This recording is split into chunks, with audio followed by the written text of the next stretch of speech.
Kung walang aamin ay walang magbabago. Magandang araw po sa inyong lahat, saan mang panig ng mundo, saan mang panig ng Pilipinas kayo naroroon. Ngayon po ay gusto kong talakayin itong paksa na pinamagatan, kung walang aamin ay walang magbabago. Ito po ay patungkol sa aral na pare-pareho nating dapat matutunan dito sa nangyaring pag-deny sa aplikasyon ng higanting network para sa kanilang prangkisa na dininay, ni-reject o hindi pinayagan ng Congressional Committee on Legislative Franchises itong nakaraang Biyernes. Bueno po, itinuro sa atin ni Jesus Christ, ni Jesus, na huwag tayong manghuhusga upang hindi tayo mahusgahan. Matatagpuan po ito sa Matthew chapter 7 verse 1. Binanggit niya rin dito na yung sukat na ipinanghuhusga o ipanghuhusga natin sa iba ay iyon din yung sukat na gagamitin para tayo ay mahusgahan. Ito po, babasahin ko dahil English ang aking Bible, nakasulat sa wikang Ingles. At sinasabi niya, "Do not judge and you will not be judged. In the same way you judge others, you will be judged, and the measure used for others will be used for you." Matthew chapter 7 verse 1. Kung ganon, dahil sa sinabing ito ni Jesus Christ ng Mesiyas, ay hindi tayo manghusga at wala tayong ilalahad na anumang bagay o hindi tayo gagamit ng termino na sasabihin nating masama versus mabuti o matuwid versus makasalanan. Hindi po natin gagawin yun dahil yun po ang sinasabi ni Jesus Christ sa atin. Pero bagaman ganun yung sinasabi niya, hindi ibig sabihin na wala tayong karapatan na iwasto ang pagkakamali o ang kasalanan ng iba sa atin kung ito ay naganap o kung mayroong kasalanan. Tandaan po natin at ilagay sa ating pangunawa na magkaiba yung hinuhusgahan natin ng isang tao sa pagiging mabuti o masama niya, kung saan ay binibigyan natin ng tuldok ang pagkatao niya at inilalagay natin ang ating sarili sa ibabaw niya. Sa madaling sabi, kinukuha natin yung autoridad at inilalagay natin yung sarili natin sa ibabaw ng tao na hinusgahan natin. At iba naman ito doon sa tayo ay nagwawasto sa pagkakamali ng isang tao kung ito ay naganap, kung saan hindi natin kinukuha yung otoridad sa ibabaw niya, pagkus tinuturing natin ang sarili natin na kalibel ng taong yun na itinutuwid natin at ninanais natin na magbago nang hindi tayo umiibabaw o umiilalim man sa kanya. So sa madaling sabi, ang taong nanguhusga ay kumukuha ng otoridad at inilalagay ang sarili doon sa ibabaw ng taong hinuhusgahan niya, samantalang yung taong nagwawasto ay sumasabay. So, sa madaling sabi, hindi lang yung winawasto natin ang natututo, dapat pati tayo rin ay natututo doon sa proseso ng pagwawasto. Ngayon po, kung tutusin at sa totoo lang ay binigyan tayo ng karapatan ni Jesus Christ ng Mesiyas na gawin yung ikalawa. Ano po yung ikalawa? Yung ituwid o itama ang pagkakamali o ang kasalanan ng kapwa natin sa atin nang hindi siya o nang hindi sila hinuhusgahan. Ito ang sinabi niya. Patutunayan po natin. Ito ang sinabi ni Jesus Christ, ni Jesus, sa talata na matatagpuan din sa Matthew chapter 18 verses 15 to 17.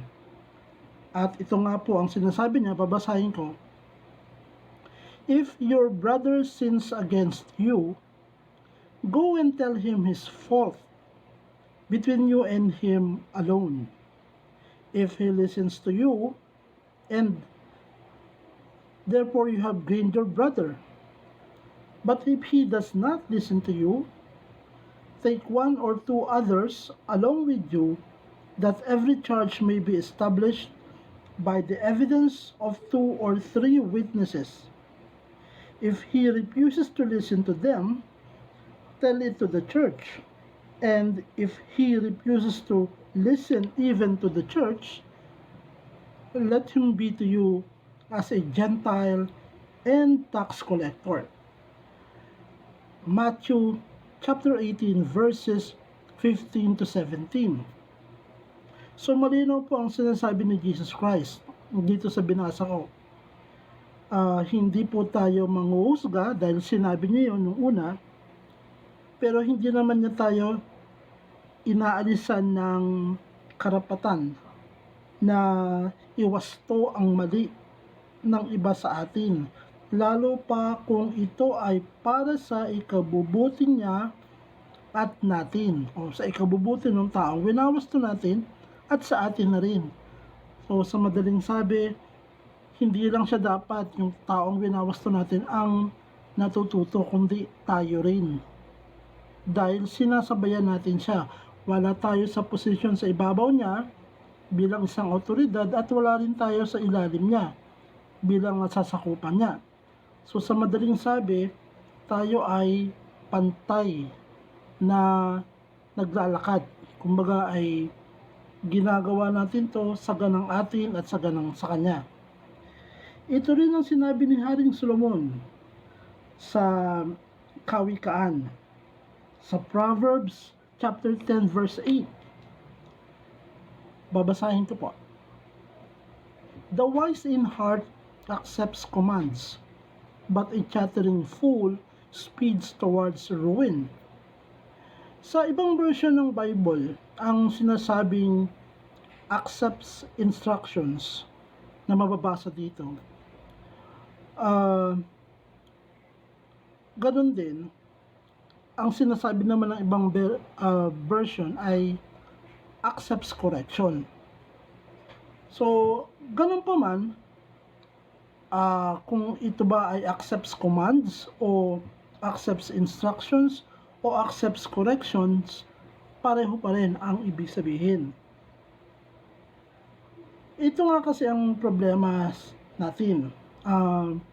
Bagaman sinasabi na may karapatan tayong ituwid ang pagkakamali o pagkakasala ng iba sa atin, at sinasabi nga ni Haring Solomon na yung isang pusong nakikinig ay tumatanggap ng pagtatama o pagwawasto o ng instructions o ng correction. Kaso wala nang gustong umamin. Kumbaga human nature, walang gustong umamin kahit harap-harapan ng nabubuko. Yun yung problema sa ating mga tao.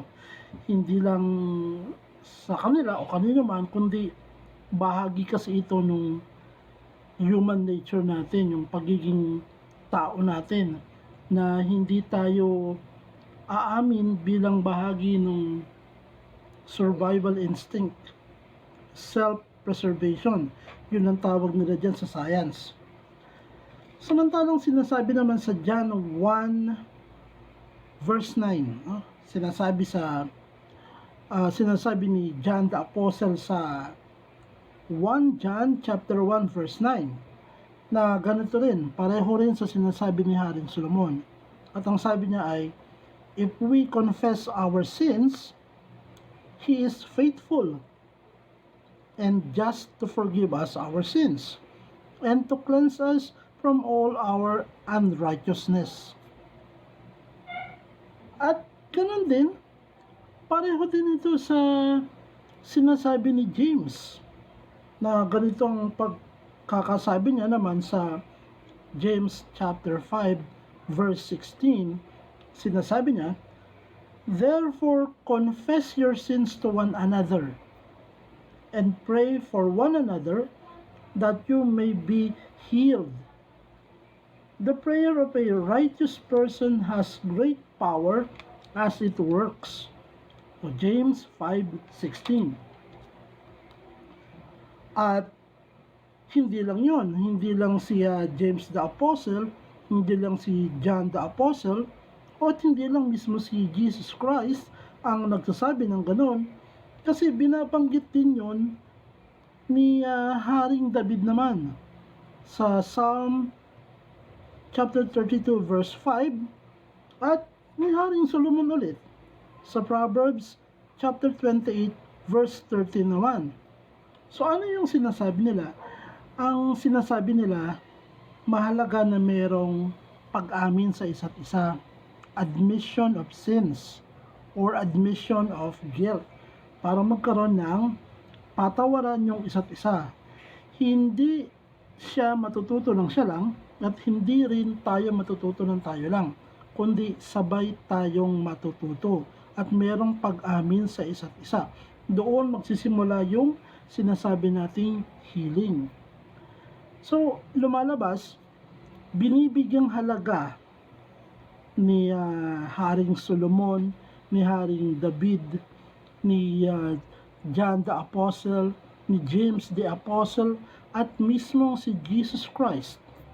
Binibigyang halaga nilang lahat yung confession at admission of sins. Kontra doon sa sinasabi kong human nature na ang problema sa atin ay walang umaamin sa mga kasalanan.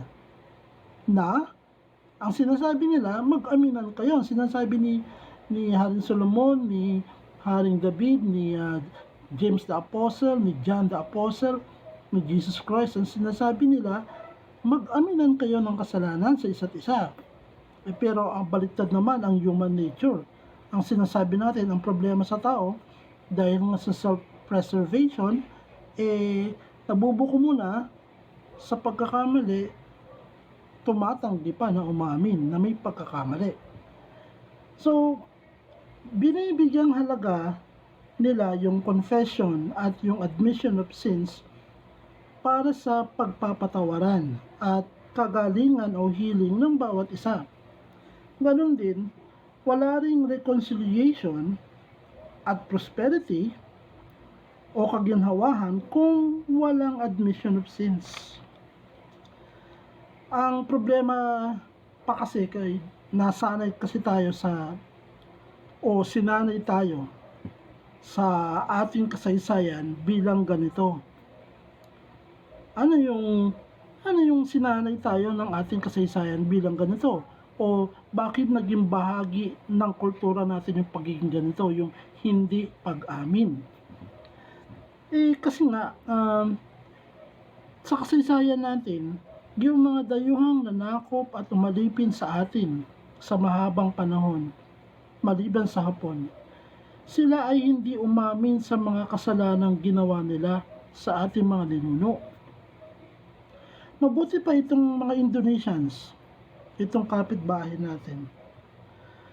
Kamakailan lang, itong Marso lang, unang linggo ng Marso, ay dumalaw sa kanila yung surviving monarch ng Netherlands o mga Dutch. Yung Netherlands kasi, ang pagkakaalam ko, constitutional monarchy ito Bagaman demokrasya yung pamahalaang umiirot sa kanila, pero meron pa rin silang monarchy, may hari pa rin sila. So, yung kanilang hari ay dumalaw sa Indonesia, ito si Haring William Alexander. At nangyari ito nung unang linggo ng Marso, 2020, bago na COVID-19. Isang state visit at sa harap ni Indonesian President Joko Widodo nagkita sila at ng buong mamamayan ng Indonesia, dahil ang ginawa nilang pagkikita, ang seremonya nila ay tinelevise sa national TV ng Indonesia. Umamin itong si Haring William Alexander. Bilang hari ng Netherlands, umamin siya sa kasalanan na ginawa ng kanilang lahi doon sa Indonesians o sa mga Indonesians noong panahon na kolonya pa nila ang bansang ito. Humingi siya ng patawad matapos umamin at sa harap ng mga Indonesians ay nagkapatawaran sila. Kasi nga naman, bakit naman hindi sila patatawarin ng mga Indonesians? Yun lang naman ang hinihingi ng mga Indonesians, yung pag-amin. O yun din ang hinihingi ng bawat isa natin sa isa't isa. Yung mga nakaatraso, yung mga nangatraso, mag-aminan ng mga kasalanan sa isa't isa at magkapatawaran upang gumulong na yung healing, yung forgiveness, at saka yung prosperity, at saka yung peace. So, yun na nga, nangyari yun sa Indonesia. At para lang maging maganda yung takbo ng relasyon ng mga Indonesians at ng Dutch people, nangyari na nga at nagkapatawaran na nga sila. Ganon din, yung bansang Hapon din. Alam nyo po ba na itong bansang Hapon, tuwing may programa sa Mount Samat sa Bataan, 2 beses na kasi ako naka-attend dyan. Naobserbahan ko lang sa 2 pagkakataon na naka-attend ako dyan sa mga talumpati, sa talumpati ng ambassador ng Amerika at sa talumpati ng ambassador ng bansang Japan. Sa mga pagkakataon na naobserbahan ko, itong bansang Hapon ay umaamin to, namumutla pa nga yung kanilang ambassador kasi nahihiya kasi may pag-amin sa ginawa nilang kasalanan. At hindi lang pag-amin, pag-alala, nandun kasabay nun yung paghingi pa rin ng tawad. So, sa atin, akala natin hindi umaamin yung mga Hapon, pero ang totoo niyan, tuwing may opisyal na seremonya doon, tuwing ika-9 ng Abril, Bataan Day, tuwing April 9, holiday sa atin to, umaamin sila sa mga nangyari, sa kasalanan nila.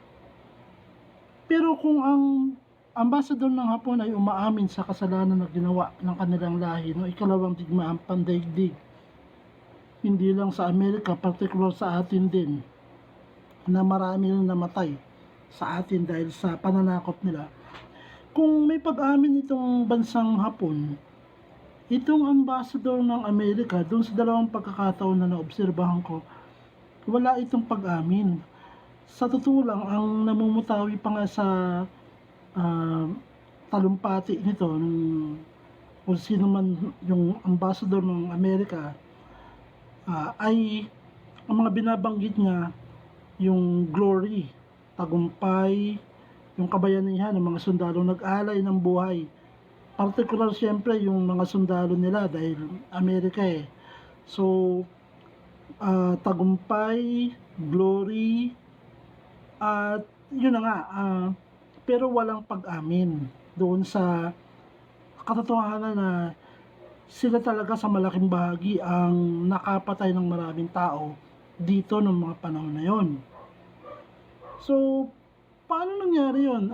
Sa mga nag-aaral ng kasaysayan, alam dapat natin yan, na yung Maynila, yan ay nasira dahil sa mga bomba ng Hapon, ng bomba ng Amerika, hindi sa mga bomba ng Hapon. So, yun ang sinasabi natin, yung Hapon may pag-amin, pero yung Amerika wala. At lalo na, yung mga Kastila, hindi rin yan umamin sa kasalanan nila. Walang umamin sa kanila, at ang totoo nga, pinipilit nilang i-cover yung mga atraso ng kanilang mga ninuno sa ating mga ninuno, na para bang walang nangyari. kumbaga sinasabi, parang yung prinsipyo, ganyan talaga ang buhay. Panapanahon lang yan, past is past, lumipas na yan, magkalimutan na lang. Mali po, hindi ganon ang aral na binanggit natin kanina mula sa sinasabi ni Haring Solomon, ni Haring David, sinasabi ni John the Apostle, sinasabi ni James the Apostle, sinasabi ni Jesus Christ. Hindi ganon. Wala silang sinasabi na magkalimutan na lang. Ang sinasabi nila, ang unang requirement, pangangailangan ay ang pag-amin ng isa't isa, ng kasalanan ng isa't isa, at mula doon susunod yung proseso ng patawaran. So, kaso hindi nga ganun wala ngang umamin sa kanila. Kastila ganun din hindi naman din umamin sa kasalanan nila yan. Sa mahabang panahon ng pang-aapi, pang-alipin, pagsasamantala na kanilang ginawa sa ating mga ninuno. Kailan lang ba naman natapos yung panahon ng Kastila? Nung panahon na sinimula ni Andres Bonifacio yung revolusyon noong 1896. At pinatay pa nga ng mga Kastila si Dr. Jose Rizal. Pero sa kabila nun, hanggang sa pumasok na nga itong mga Amerikano, bandang huli, hindi naman din sila sumuko sa mga Pilipino. Sumuko sila sa kamay ng mga Amerikano. Hindi nga ba, alam natin yan, yung nangyari sa Intramuros ng panahon na yon. Yung sa halip na isuko na nila yung kanilang kapangyarihan sa Republika ni Aguinaldo, ang ginawa nila, dahil dumating na yung mga Amerikano, nakipagkasundo sa mga Amerikano. Alam natin yan, Treaty of Paris. At talagang hindi sila umamin na may kasalanan silang ginawa. So, self-preservation pa rin yun. So, ang problema kasi kapag ganyan, yung kanilang mga anak, yung mga sumunod na salinlahi, yung sumunod na henerasyon, pinagpapatuloy yung kasalanan, yung atraso ng kanilang mga ninuno. Dahil kasi wala silang kamalay-malay doon. Dahil wala silang kamalay-malay dahil ito ay pinagtakpan, kinover up. Kahit sa mga history books natin, kinover up yan. Hindi malinaw yung detalye nung nangyari dun sa Philippine-American War. Yung nangyari sa bentahan sa Treaty of Paris. Wala rin sa history books nila yan. Kung pag-aaralan yung history books sa Amerika, yung kung ano nangyari dyan, hindi nila tinatalakay yung tinatawag natin na Philippine-American War. Sa kanila, insurrection lang yan. Hindi yan Philippine-American War. Wala silang kinikilala na merong naitatag na republika ang Pilipinas ng panahon na yon, at merong revolutionary government at merong revolutionary army. Wala silang kinikilalang ganon. So, dahil nga sa walang kamalay-malay yung mga salinlahi, yung mga anak-anak nila na umabot hanggang ngayon sa kasalukuyan, ay pinagpapatuloy nila yung atrasong ginawa ng kanilang mga ninuno. Inaakusahan pa nila na ang mga Pilipino daw ay in denial. Kung binabanggit natin yan sa kanila, halimbawa, may mga pagkakataon, pinag-uusapan ng mga issue at binabanggit natin yung nakaraan. Sinasabi natin, ito yung mga atraso ng ninuno ninyo sa amin ng nakaraan. Ang ipinaglalaban nila ay, at sinasabi nila, ang mga Pilipino daw ay in denial. Sinasabi nila, kung sino-sino ang sinisisi ninyo. Pero hindi nyo masisi ang inyong sarili. Na tanggapin na lang ninyo na kung bakit kayo ganyan ngayon, magulo, mahirap, kasalanan nyo yan. Yun yung sinasabi nila. Filipinos are in denial.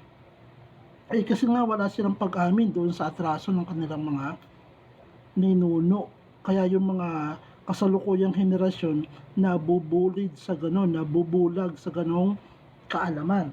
At ang nangyari, pinagpapatuloy nila ang diskriminasyon.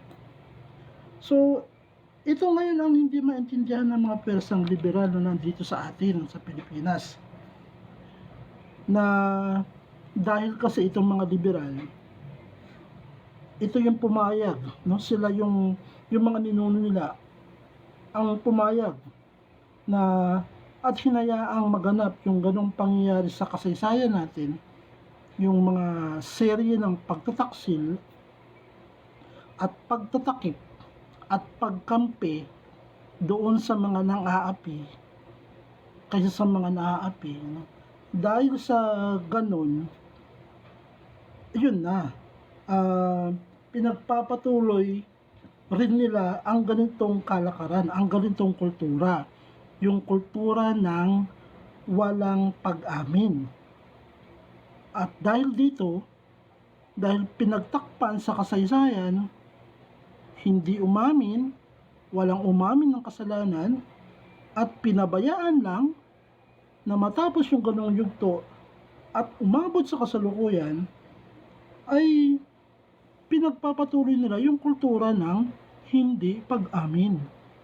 So masasabi natin, sila ang nasa state of denial.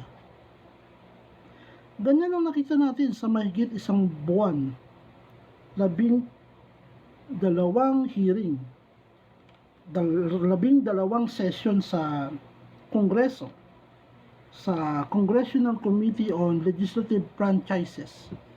Kitang-kita natin yung mga pagkakamali. Kung napanood nyo lang, kasi nanood ako, no? Nanood kami nung mga pagdinig na yan. Kung napanood nyo rin lang, makikita ninyo, masasabi ninyo na obvious na may mga pagkakamali. Yung mga issue na binabanggit, kung saan yung pagkakamali o yung kasalanan ay naganap, intentional man o hindi, ay medyo marami-rami yan. Kasi nga, mahigit isang buwan yung pagdinig at 12 session yung nangyari. Mga isyong binabanggit tulad ng allegiance ng may-ari, yung foreign ownership, yung labor malpractice, yung tax evasion sa pamamagitan ng subsidiaries, at yung political bias. So hindi sila nakadepensa kasi ng maayos. In short, sa madaling sabi, na nahuhuli doon sa kanilang mga response, sa mga sagot nila doon sa mga bato ng tanong. At kita natin na wala nga silang maisagot doon. Maraming pagkakataon. Kaya nga, hindi kagulat-gulat yung desisyon ng Kongreso na overwhelming yung pag-deny doon sa kanilang aplikasyon sa franchise nila. Ang problema, bagaman nakikita na nahuli na, kumbaga ang isda ay nahuhuli mo raw sa kanyang bibig o sa bunganga. So bagaman nahuli mo na, wala pa rin pag-amin. Wala pa rin pag-amin sa nagawang pagkakamali. At ang ikinakatwiran lang, kumbaga parang sinasabi, that is business, or sa wika natin, pera-pera lang. Sabi nga nung isang executive nila ay meritocracy. Na ang ibig sabihin, kung magaling ka, kung ano man meron ka, kung ano man ang kakayahan na meron ka, dumiskarte ka. Itodo mo, kasi hodang may masagasaan ka o hindi. Ang mahalaga, makatungtong ka, makarating ka sa inaasam-asam mo o sa pangarap mo, tagumpay. Ganyan kasi yung prinsipyo ng mga taong naniniwala sa batas ng kompetisyon. Nakaugnay yan doon sa konsepto ng isang executive nila na meritocracy nga. Kaya ganun. So parang sinasabi, yung batas ng kompetisyon ang nasusunod sa buhay ng tao. Wala tayong pakialam sa mga value system, sa values ng pinaaral na itinuturo sa atin ng Diyos. Wala tayong pakialam doon. Ang mahalaga sa buhay, ang umiiral ay ang batas ng kompetisyon at ito ang nasusunod. Kung kaya mong itago ang baho, ang kahinaan mo, itago mo yan. At itodo mo yung galing mo kasi hodang makasagasa ka o hindi, may masaktan ka o hindi. Ang mahalaga, matupad mo yung pangarap mo. Either sumikat ka or yumaman ka. Maraming ganyang kwento doon sa binabanggit natin na network. Pero ang sinasabi natin, bagaman ganyan yung kanilang prinsipyo sa buhay, kanilang mga aral na tinuturo sa sambayan ng Pilipino, ang sinasabi natin, kwi daw kayo, o kwi daw sila, o kwi daw tayo, o kaya ay beware, mag-ingat. Kasi hindi ganyan ang itinuturo sa atin ng may kapal ng Diyos Ama, ng Diyos. Hindi yan yung mga value system na tinuturo sa atin at hindi nga dapat yan yung value system na isinasabuhay, itinuturo sa mga paaralan. Hindi yan yung value system na gustong mangyari ng Diyos Ama sa atin, kaya tayo nabubulid sa tuloy-tuloy na pagkakasala at pagkakamali. Iyan kasi yung value system na nagpapahalaga sa salapi. Yan yung value system na nagpapahalaga sa kapangyarihan o impluwensya. Iyan yung value system na nagpapahalaga sa sariling karangalan o sariling kadakilaan o sariling ganansya. Yun yung value system na lumalabas doon sa ganong klaseng kultura. Kasi nga, ganun yung paniniwala nila sa batas ng buhay, batas ng kompetisyon, matibay. Kaya, walang aamin. Bakit? Self-preservation yan At meritocracy yan. Kung mahina ka, laglag ka, talo ka. Weather lang. So, better luck next time. Hindi ganyan yung sinasabi ng Diyos. Hindi ganyan ang sinasabi ni Haring Solomon, ni Haring David, ni James the Apostle, ni John the Apostle. Hindi ganyan ang sinasabi ni Jesus Christ sa mga binasa nating talata kanina. At lalong hindi makakabuti kung huling-huli na sa investigasyon, malinaw, nakita ng mga tao, hindi naman tayo naglalabas ng opinion ng latin Nakita natin, sa mga nanood, nakita nyo yung nangyari. Pero sa kabila ng huling-huli mo na, nakita mo na yung ebidensya at napatunayan mo na gano'n na nga, matigas pa rin yung ulo at wala pa rin pag-amin sa nagawang pagkakamali. Ang tanong, paano magaganap yung patawaran kung walang admission of sins, kung walang aamin na may nagkamali? Kaya nga marami kongresista na nagdesisyon na hindi pwede. Sa dinami-dami ng naungkat at ganyan pa rin ang stand nila, yung paninindigan nila ay wala silang ginawang mali, walang ginawang masama, hindi pwede. Kaya ang ginawa nila, yung nagdesisyon sila, hindi lang mayorya. Overwhelming yung kanilang desisyon na hindi na payagan. Kasi kapag pinayagan mo yan, kumbaga pinalampas mo yung pagkakamali, mahihiraya tayo ulit, magpapatuloy. Walang matututo, hindi tayo matututo, hindi sila matututo, pare-pareho tayong mabubulid sa pagkakamali at kasalanan. Alam na natin yun.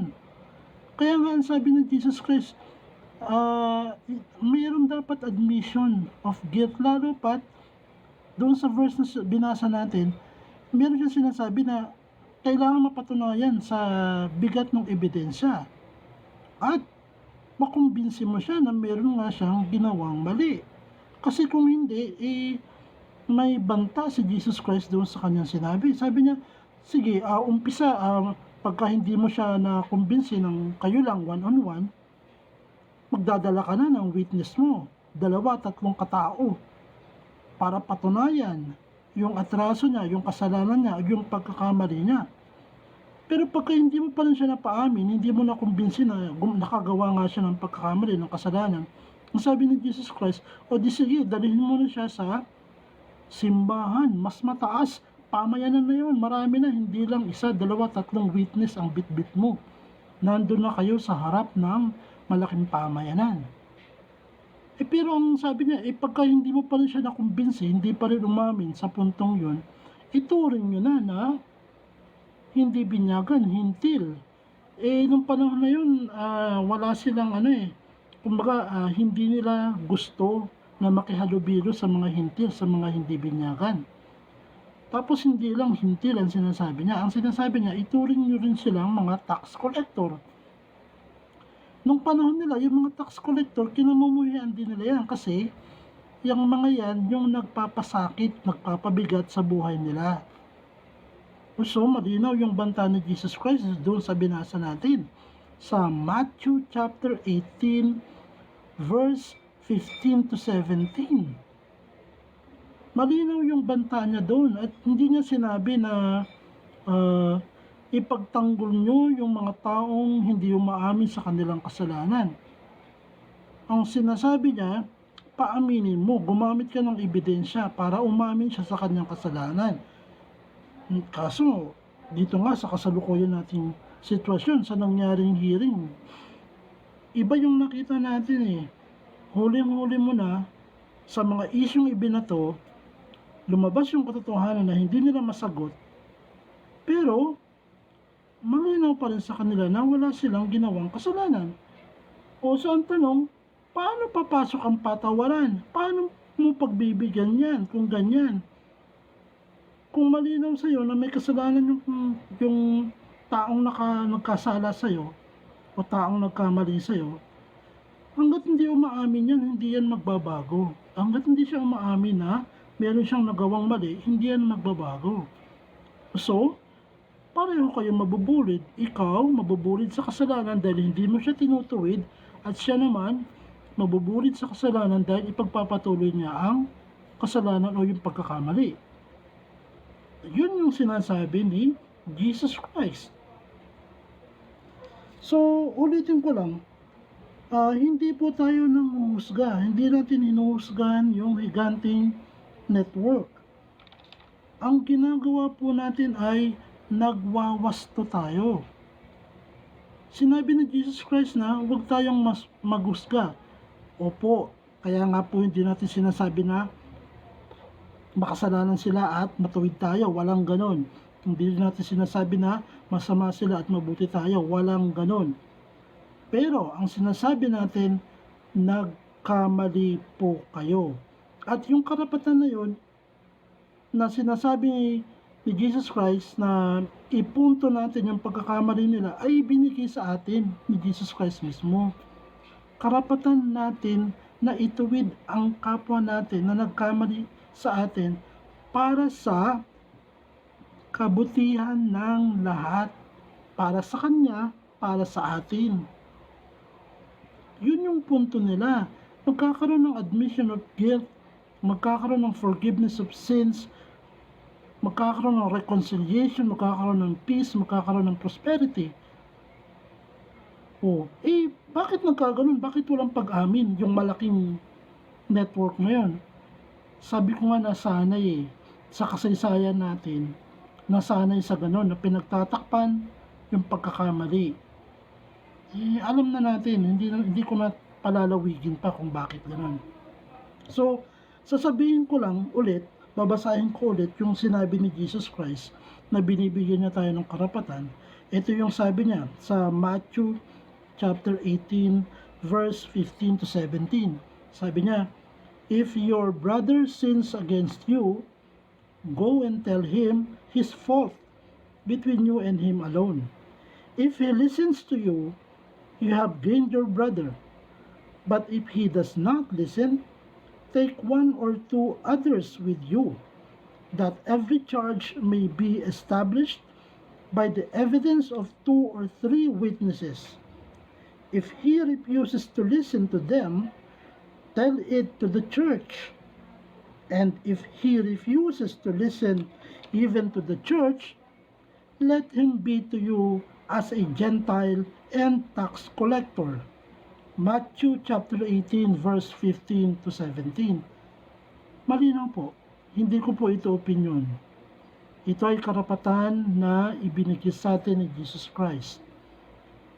Karapatan na hindi nanguhusga, kundi o bagkus winawasto. At hindi natin nilalagay ang sarili natin bilang otoridad sa ibabaw nila, anong taong winawasto natin. Kundi sinasabayan natin sila. Ang natututo ay tayo at sila. Pareho tayong natututo. At ang habol natin matapos ang admission of sins, admission of guilt, ay ang forgiveness at ang pagbabagong buhay natin, pare-pareho. Oh, malinaw, di ba? So, hindi po tayo nanguhusga. Sa halip, nagwawasto po tayo. Winawasto natin. At ginagamit natin ang karapatan na ibinigay sa atin ni Jesus Christ. At tungkulin natin sa ating kapwa. Ang batayan na ginagamit natin ay ang salita ng Diyos. At wala tayong sinasabi na makasalanan sila, matuwid tayo, masama sila, mabuti tayo. Wala po tayong sinasabing ganon. At wala tayong opinyon na inihahayag labas doon sa nakita natin sa itinakbo ng mahigit 1 buwan na hearing sa franchise. Yun yung pinanggagalingan ng ating sinasabi dito. Kaso nga po, hanggang sa dulo walang pag-amin. O kung ganon, dahil walang pag-amin, sabi ni Jesus Christ, ituring natin silang mga hintil o mga hindi binyagan, mga hindi Israelita o anak ng Diyos ng panahon na yon. O kaya ay mga mangingikil ng buwis na kinasusuklaman ng mga Israelita noong panahon na yon dahil pabigat sila sa buhay ng mga Israelita. Hindi ko po opinion ito. Ito po ang sinasabi ni Jesus Christ, ng anak ng Diyos. So ngayon, dahil nangyari na nga yan, at naganap na yung pangyayari ng Biyernes. Biyernes ay nung July 10. July 10. Nangyari yung desisyon ng July 10. So, dahil dyan, ang sinasabi natin, ang Diyos na ang nagpasya. Bakit sinasabi natin na ang Diyos na ang nagpasya? Kasi nakasulat din po yan. Makikita natin sa Proverbs 19:21. So, sinasabi sa Proverbs 19:21, plans abound the human heart, but only God's purpose will be realized. So, anong ibig sabihin po yan? Sa dinami-dami ng plano na tumatakbo sa ating isip, sa dinami-dami ng mga balaki natin, ng mga gusto nating mangyari, ang masusunod pa rin ay ang kalooban o plano ng Diyos, kung ano yung layunin ng Diyos. So sinasabi natin, yung mga bagay-bagay sa lupa, hindi yan nangyayari dahil sa kagustuhan ng tao, kundi dahil sa kapahintulutan ng Panginoong Diyos. So, yung mga layunin lang ng Diyos ang nangingibabaw sa lupa, sa dinami-dami ng mga plano o balakin na tumatakbo sa isip ng tao. So, marahil ay nais nilang matuto o nais ng Diyos Ama na matuto sila kung bakit yung Diyos Ama na yung nagpasya sa kanilang request ay iniisip natin, marahil nga ay gustong matuto ng Diyos Ama. Tayo pare-pareho. Tayo nasa kabilang panig, tapos sila nasa kabilang panig. Matuto tayo pare-pareho na walang ibang Diyos at Panginoon kundi ang Diyos Ama. At hindi ang salapi, karangyaan, kapangyarihan o impluwensya at ang sariling karangalan o sariling kadakilaan. Hindi ito ang dapat natin pinapanginoon.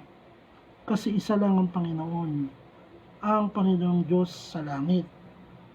So, sa huli, bago po ako magtapos, ay isa lang ang sasabihin ko. Sana po ay matuto na tayong lahat na walang ibang dakila kundi ang Amang Diyos sa langit. Amen.